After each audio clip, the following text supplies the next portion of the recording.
ओम शांति। ओम शांति।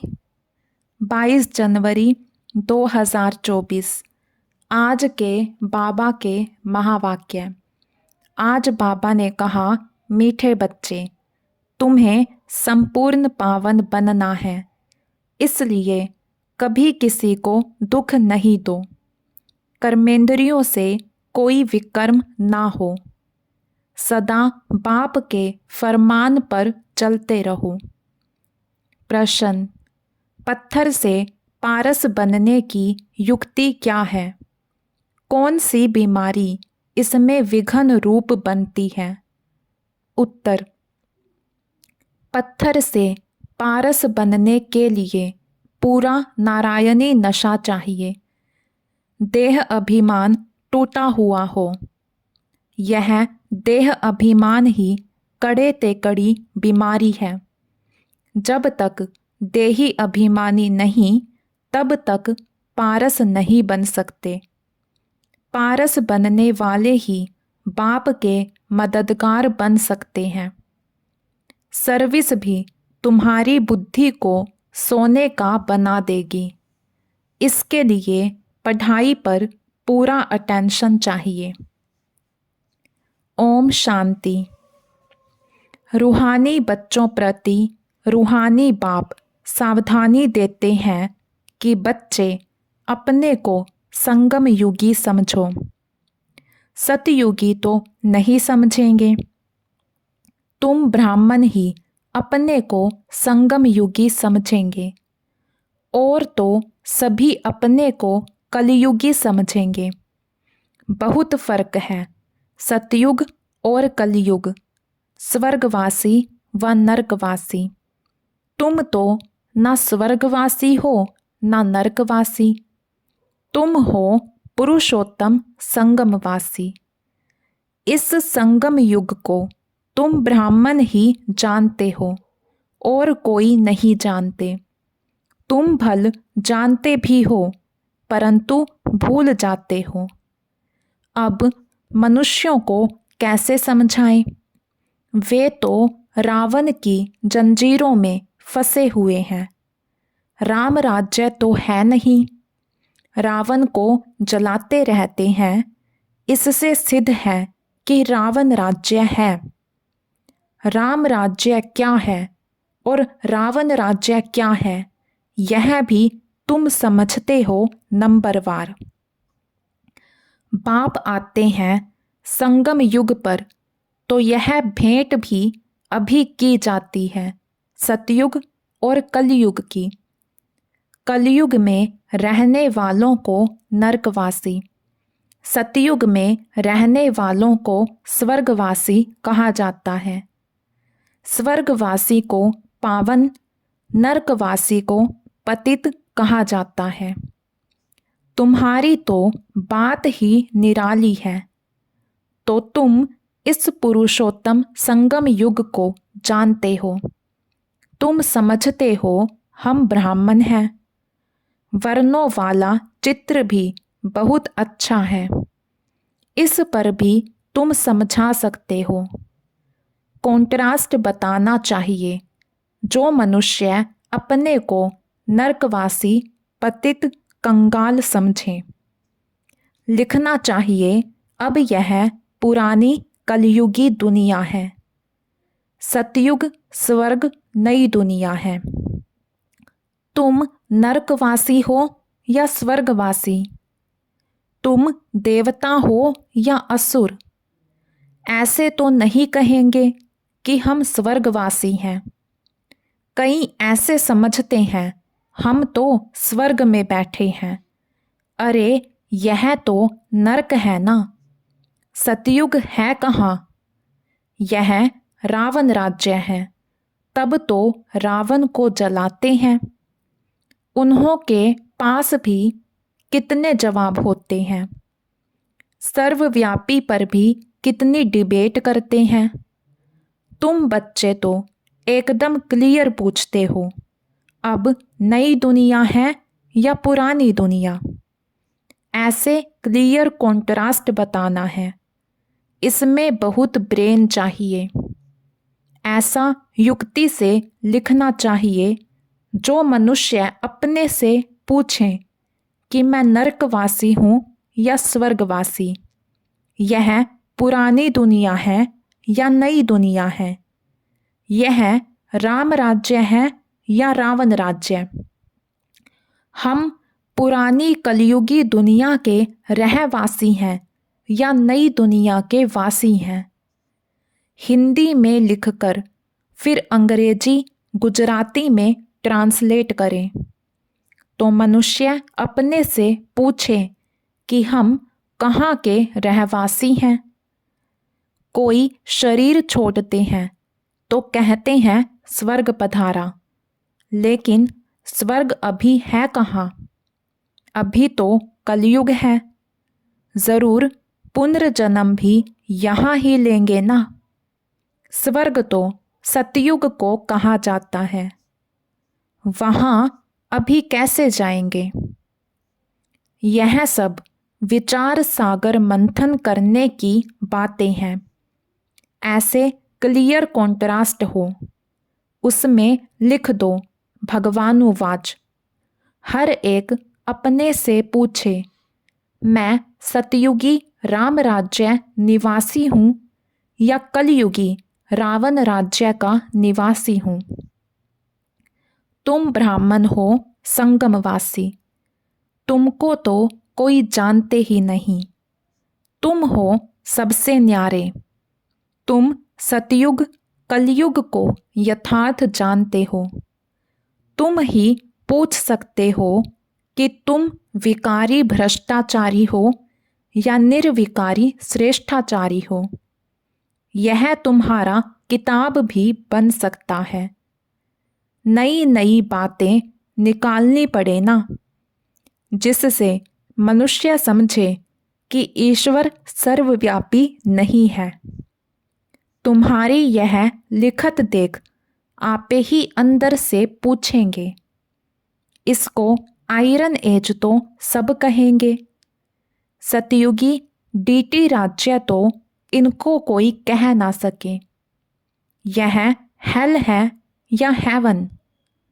ऐसी first class लिखत लिखो कि मनुष्य अपने को समझ जाए कि हम बरोबर नरकवासी पतित हैं। हमारे में दैवी गुण तो है नहीं।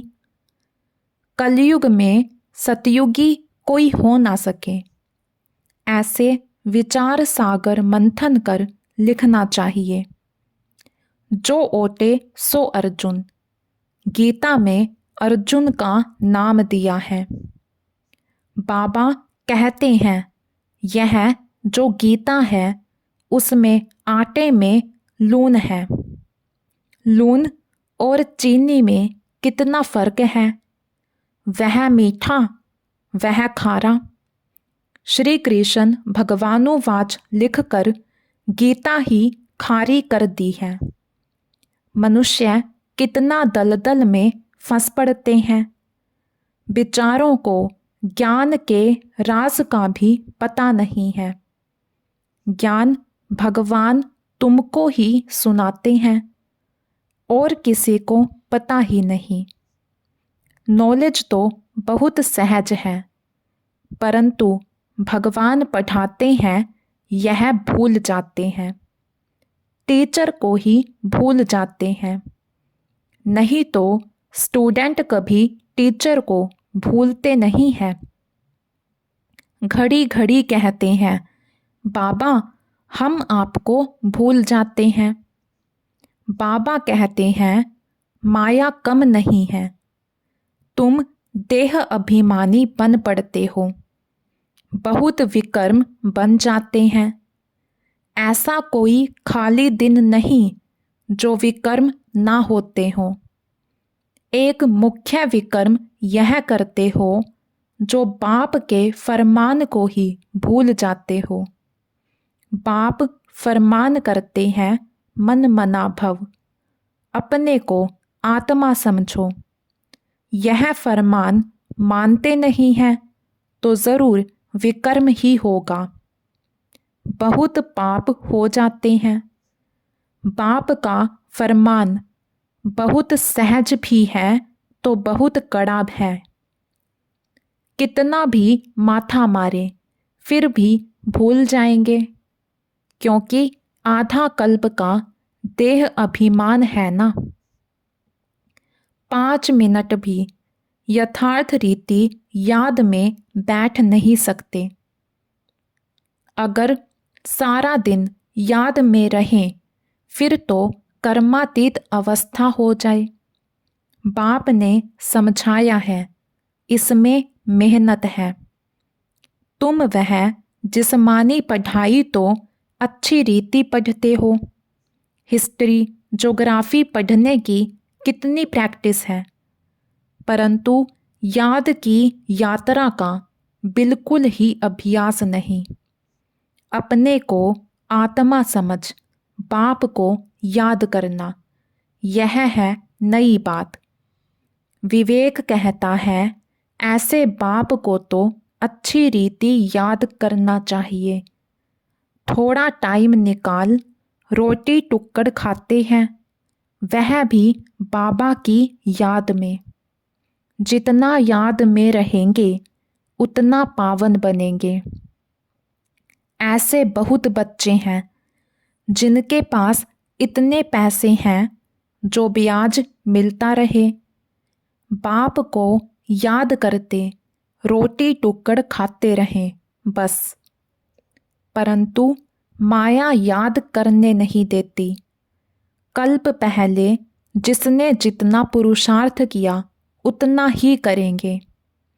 टाइम लगता है। कोई जल्दी दौड़ी लगाकर पहुंच जाए, यह हो ना सके। इसमें तो 2 बाप हैं। बेहद के बाप को अपना शरीर है नहीं, वह इनमें प्रवेश होकर बात करते हैं, तो बाप की श्रीमत पर चलना चाहिए। बाप बच्चों को यह श्रीमत देते हैं कि देह सहित सब धर्म छोड़ अपने को आत्मा समझो। तुम पवित्र आए थे, 84 जन्म लेते लेते तुम्हारी आत्मा पतित बनी है। अब पावन बनने के लिए श्रीमत पर चलो, तब पाप गारंटी करते हैं तुम्हारे पाप कट जाएंगे।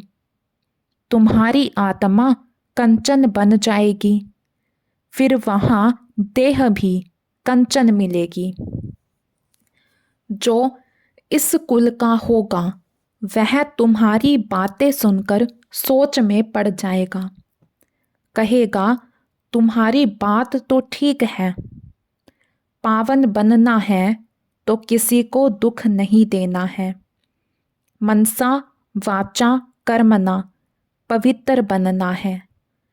मनसा में तूफान आएंगे। तुम बेहद की बादशाही लेते हो ना। तुम भल सच बताओ व ना बताओ, परंतु बाप खुद कहते हैं माया के बहुत विकल्प आएंगे, परंतु कर्मेंद्रियों से कभी विकर्म नहीं करना। कर्मेंद्रियों से कोई पाप नहीं करना है। तो यह कॉन्ट्रास्ट की बातें अच्छी रीति लिखनी चाहिए। श्री कृष्ण पूरे 84 जन्म लेते हैं और शिव पुनर्जन्म नहीं लेते। वह सर्वगुण संपन्न देवता है, यह तो है ही बाप। तुमने देखा है पांडवों के चित्र कितने बड़े बड़े बनाए हैं। इसका मतलब है कि वह इतनी बड़ी विशाल बुद्धि वाले थे। बुद्धि बड़ी थी, उन्होंने फिर शरीर को बड़ा बना दिया है। तुम्हारी जैसी विशाल बुद्धि और कोई की हो ना सके। तुम्हारी है ईश्वरीय बुद्धि। भक्ति में कितने बड़े बड़े चित्र बनाकर पैसे बर्बाद करते हैं। कितने वेद शास्त्र उपनिषद बनाए, कितना खर्चा किया। बाप कहते हैं, तुमने कितने पैसे गंवाते आए हो। बेहद का बाप उलाहना देते हैं, तुम फील करते हो बाबा ने पैसे बहुत दिए। राजयोग सिखलाकर राजाओं का राजा बनाया। वह जिस्मानी पढ़ाई पढ़कर बैरिस्टर आदि बनते हैं, फिर उससे कमाई होती है। इसलिए कहा जाता है नॉलेज सोर्स ऑफ इनकम है। यह ईश्वरीय पढ़ाई भी सोर्स ऑफ इनकम है, जिससे बेहद की बादशाही मिलती है। भागवत, रामायण आदि में कोई नॉलेज नहीं है, एम ऑब्जेक्ट ही कुछ नहीं। बाप जो नॉलेजफुल है वह बैठ तुम बच्चों को समझाते हैं। यह है बिल्कुल नई पढ़ाई। वह भी कौन पढ़ाते हैं? भगवान। नई दुनिया का मालिक बनाने के लिए पढ़ाते हैं।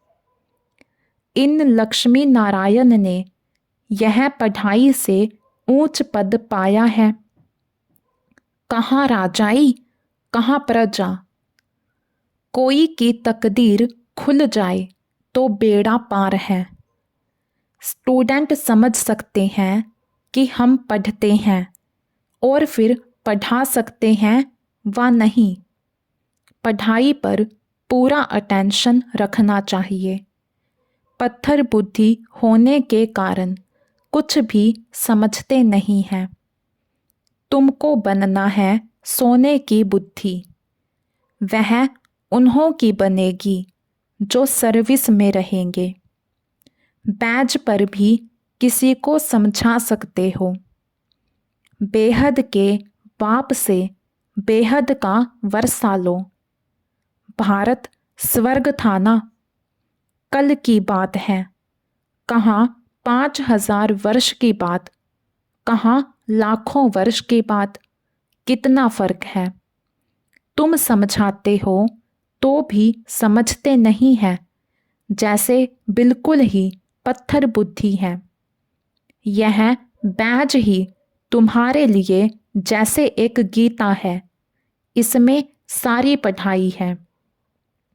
मनुष्यों को तो भक्ति मार्ग की गीता ही याद रहती है। अभी तुम जो बाप द्वारा गीता सुनते हो, उससे तुम 21 जन्म के लिए सदगति को पाते हो। शुरू शुरू में तुमने ही गीता पढ़ी है, पूजा भी तुमने ही शुरू की है। अब पुरुषार्थ कर गरीबों को भक्ति मार्ग की जंजीरों से छुड़ाना है। कोई ना कोई को समझाते रहो, उसमें से 1-2 निकलेंगे। अगर 5-6 इकट्ठे आते हैं तो कोशिश कर अलग अलग फॉर्म भराएं। अलग अलग समझाना चाहिए, नहीं तो उन्हों में एक भी ऐसा होगा तो औरों को खराब कर देगा।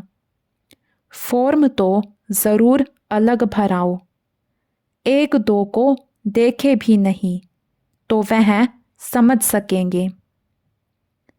यह सब युक्तियां चाहिए, तब तुम सक्सेसफुल होते जाएंगे। बाप भी व्यापारी है। जो होशियार होंगे वह अच्छा व्यापार करेंगे। बाप कितना फायदे में ले जाते हैं। झुंड इकट्ठा आए तो बोलो फॉर्म अलग अलग भरना है। अगर सब रिलीजियस माइंड हो तो इकट्ठा बिठाकर पूछना चाहिए, गीता पढ़ी है?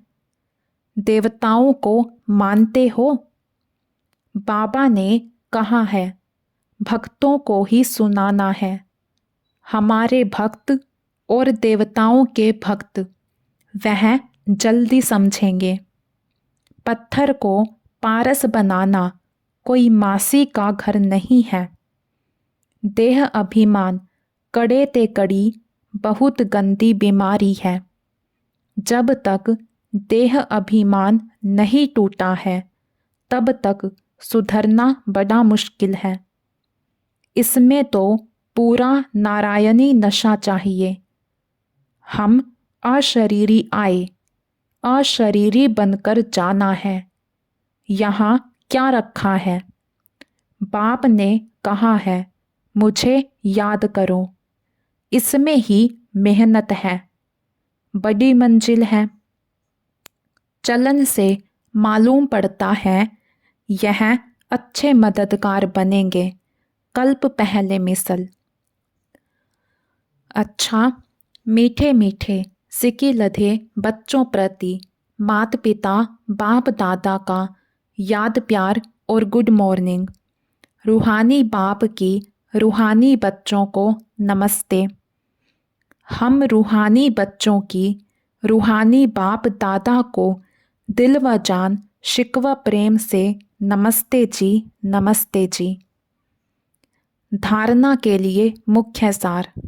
फर्स्ट पॉइंट, मनसा वाचा कर्मणा पवित्र रहना है। कर्मेंद्रियों से कोई विकर्म ना हो, इसकी संभाल करनी है। आत्मा को कंचन बनाने के लिए याद में जरूर रहना है।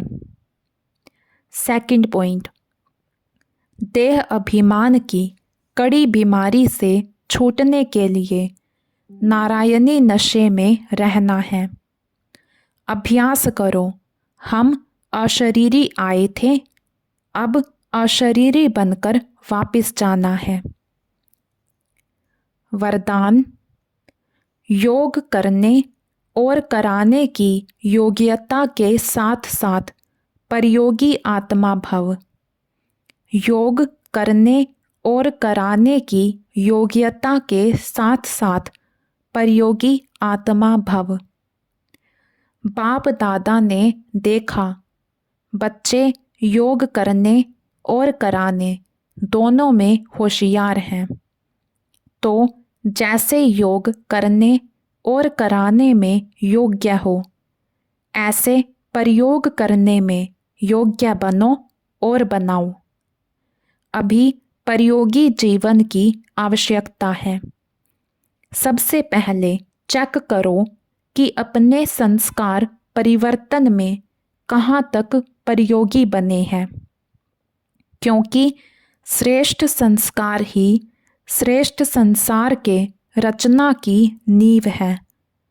अगर नींव मजबूत है तो अन्य सब बातें स्वतः मजबूत हुई पड़ी हैं।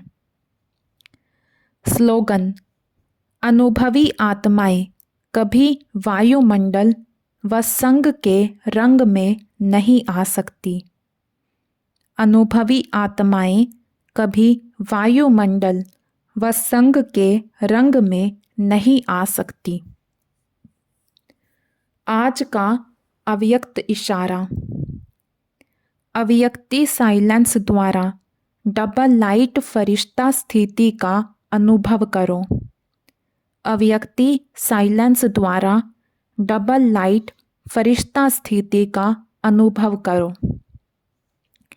सदा खुशी में झूलने वाले, सर्व के विघ्नहर्ता व सर्व की मुश्किल को सहज करने वाले तब बनेंगे जब संकल्पों में दृढ़ता होगी और स्थिति में डबल लाइट होंगे। मेरा कुछ नहीं, सब कुछ बाप का है। जब बोझ अपने ऊपर रखते हो तब सब प्रकार के विघ्न आते हैं। मेरा नहीं तो निर्विघ्न। अच्छा, ओम शांति।